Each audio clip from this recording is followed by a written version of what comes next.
Hey everyone, welcome back to the podcast. I'm glad you're tuning in today.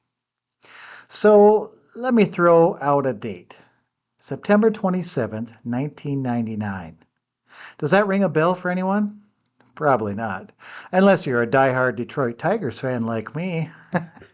That was the day the Tigers played their final game at the old Tiger Stadium. They beat the Kansas City Royals 8-2, and then that was it. The end of an era. Now, I know, it's just a baseball stadium, but there's something about that old place that still gets me. 10 years later, they tore it down completely. And not long ago, I drove through Detroit with a friend and he pointed to this tiny flag where the stadium once stood. And I remember thinking, wow, nothing in this world lasts forever.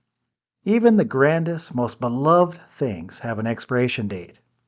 And if we're honest, that realization can stir up a little anxiety. Because when we look around at the news, at the world, at all the unrest, it's easy to feel uneasy about the future. That's exactly where our passages today steps in. Jesus is talking about the destruction of something much bigger than a baseball stadium. He's talking about the temple in Jerusalem.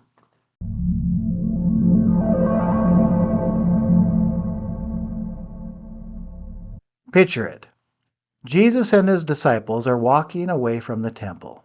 Someone looks up and says, "Look at those stones. Look at those decorations." And they weren't exaggerating. This was Herod's temple. Massive white marble, gold trim glinting in the sun. It was the heart of Jewish worship and national pride. Then Jesus says, "The days will come when not one stone will be left on another." You can almost feel the air go out of the moment. The disciples must have thought, wait, what? This is God's house. But Jesus is pointing to something deeper. Even the most sacred structures can crumble. And historically, he was right. 40 years later, Rome invaded Jerusalem and destroyed the temple. And for God's people, that moment changed everything. They had to rediscover that God's presence wasn't tied to a building, but to his people through faith.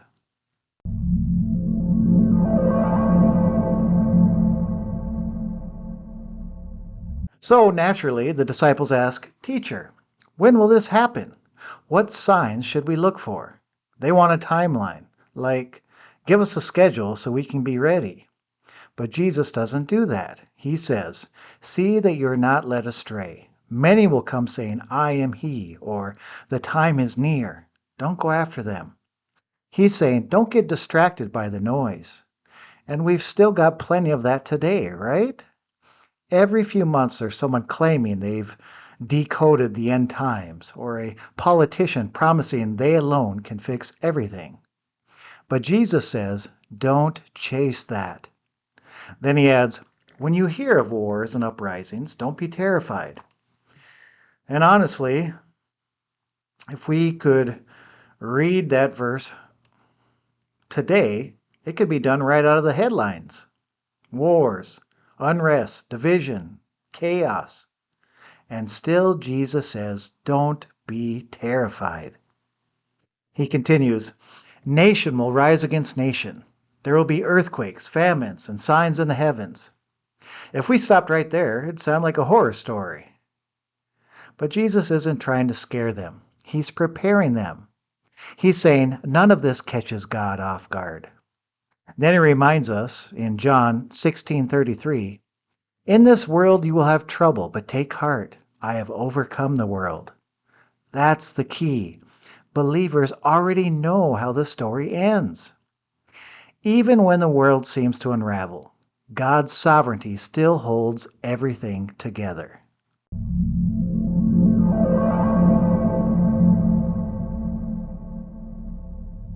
Now Jesus shifts gears.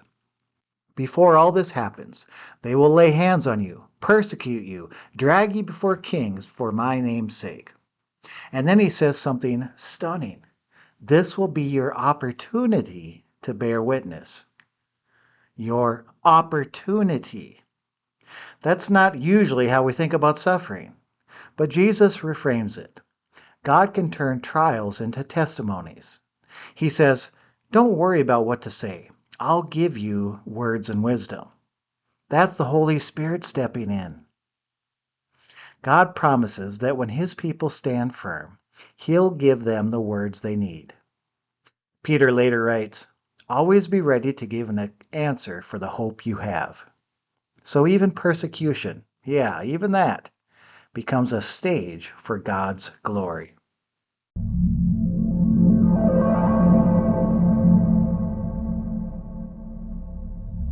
Then Jesus gets painfully honest. You'll be betrayed by family, friends, hated for my name's sake. That's a hard truth. Faith won't always make you popular. Sometimes following Jesus costs you something: relationships, comfort, even safety. But listen, He's not trying to discourage us. He's being real about what discipleship looks like. If anyone would come after me, He said earlier, let them deny themselves, take up their cross daily, and follow. Following Jesus has never been about convenience. It's about commitment. And yet, here comes the grace. But not a hair of your head will perish. By your endurance you will gain your life. That doesn't mean believers won't suffer. It means no amount of suffering can touch your eternal soul. Paul said it beautifully in Romans 8. Nothing, neither death nor life, can separate us from the love of God. So endurance isn't about grinding your teeth. It's about trusting that God's got you. That's how believers live with peace, even when everything else is falling apart.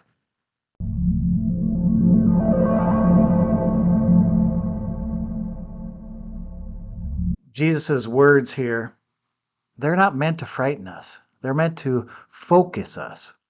They pull our eyes off what can be shaken and fix them on the one who can't be. So when you see instability in the world, don't assume God's lost control. It's actually proof that this world was never meant to be your foundation. Hebrews 12 says, let's be grateful for receiving a kingdom that cannot be shaken. That's the hope that steadies us. That's the anchor beneath all the chaos.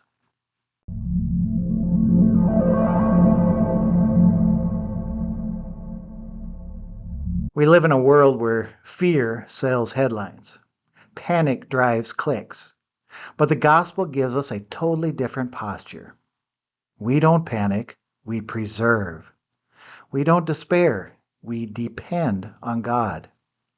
So when life feels uncertain, remember, but wait, there's more. What we see is temporary, but what is unseen is eternal. When everything else crumbles, Jesus remains. When the future feels frightening, His promise still stands. By your endurance, you will gain your lives. And that endurance, it's not something you muster up. It's a gift. The same Spirit who empowered the early disciples empowers you. So lift your head up. Even when the world shakes, your Redeemer is near. Even when life feels fragile, God's kingdom stands firm. Nothing is wasted in His hands. Not a tear, not a trial, not a single act of faith. When it feels like your world is crumbling, remember, but wait, there's more. Christ remains. And that, my friends, is more than enough.